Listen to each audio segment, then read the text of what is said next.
Today we're going to replace a T-nut in a recliner back frame.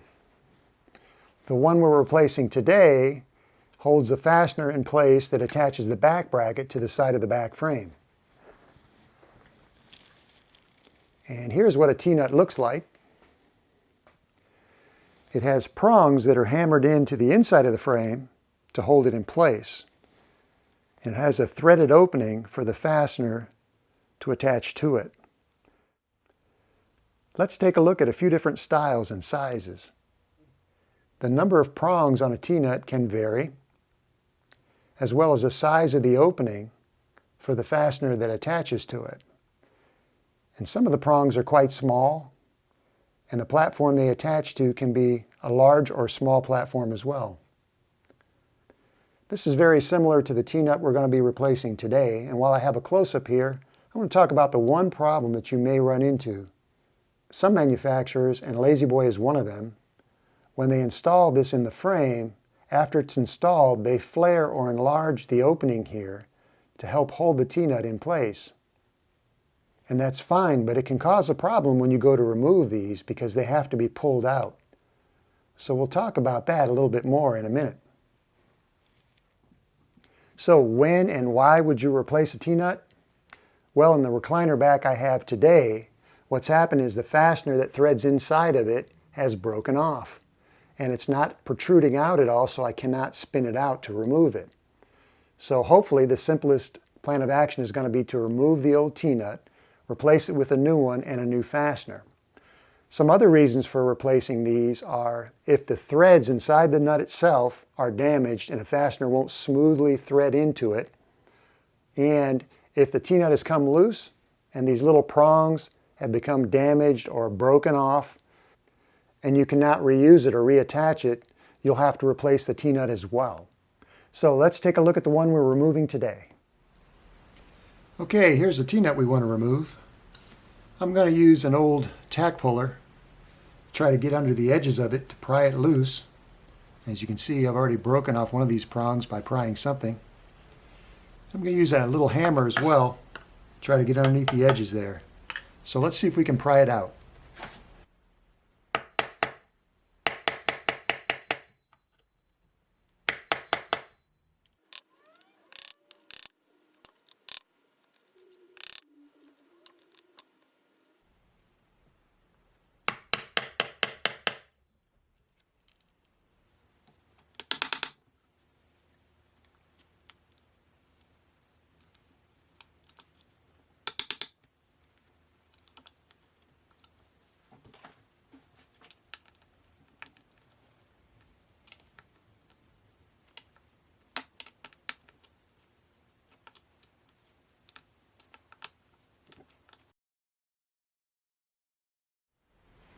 We finally managed to pry it out, and as you may be able to see, the end here, the opening, was flared out, which makes it a lot harder to remove. If you're pulling it out of a good surface like good plywood, chances are it's not going to be an issue for you. But if you try to remove one of these that's flared at the end from particle board or OSB board, there's a good chance you're going to really damage this area, and there's not going to be a good place for the new T-nut to hold. So beware of that before you try it on OSB or particle board frames. So here's our replacement, and you want to make sure it's the same length and depth. That's why I recommend using the manufacturer parts. You know it's going to be compatible with the fastener, but you'll want to double check that. You want to take the fastener and thread it in by hand. It should go in smoothly. Once that checks out, you're ready to install. Okay, while I was installing this T-nut, the camera stopped working, but thankfully you didn't miss anything important. All I did was rotate the prongs on the T-nut so that it wouldn't go into the original holes, and then I hammered it in flush, as you see here. Alright, so we have the new T-nut installed. Before we put the material and the bracket back on, you might notice there's a bit of a groove here. What happened when this fastener broke was there was a little bit left in there, and when someone would use the chair this would flop back and forth, and that piece of fastener actually cut a channel or a groove here. So we're going to put some putty in there, fill that in. I'm going to use some wood epoxy, which sets up in about 30 minutes.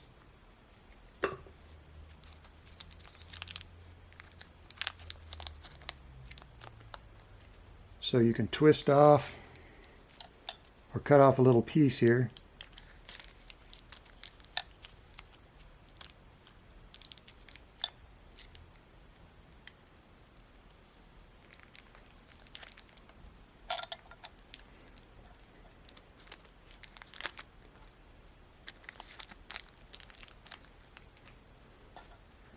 And this is a two-part epoxy, so we want to actually just knead it to mix it together to activate it so it'll start to harden. And then you'll have a few minutes to actually put it in place before it starts to set up. Just want to get it mixed into a solid color. Then you want to fill in your damaged area. Just be sure not to fill in your T-nut.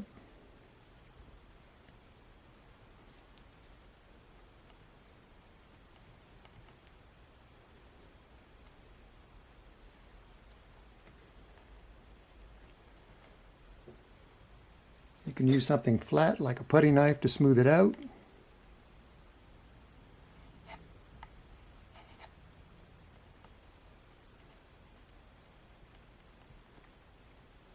Once our wood filler hardens, we'll put the material back on and reattach the back bracket. Okay, I want to wrap things up by talking about the two types of T-nuts that you'll find in furniture.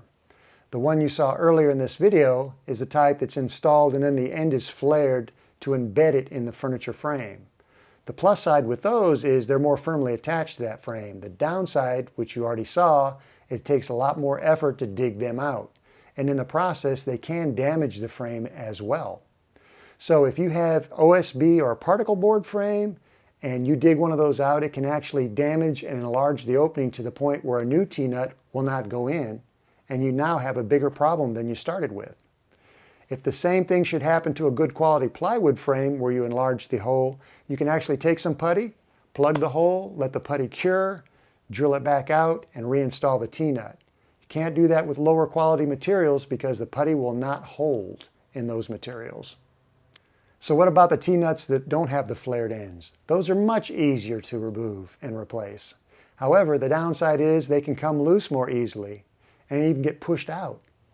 So I learned a long time ago, you want to assume that every T-nut is not flared and can come loose easily. So when you install your fastener, don't just jam it into the opening to get it started. Because what can happen is, you jam the fastener in, it can push the T-nut inside the frame. Then you'll probably have to take a bunch of material loose just to retrieve it. So don't create that hassle for yourself. Respect all T-nuts and assume that they're loose. Take that fastener, slowly and carefully get it started by hand. And if the T-nut's loose, it'll draw back into the frame when you finish tightening. And finally, that's another reason you should periodically check the hardware on your recliner, so you don't have to do the repair you just saw in this video.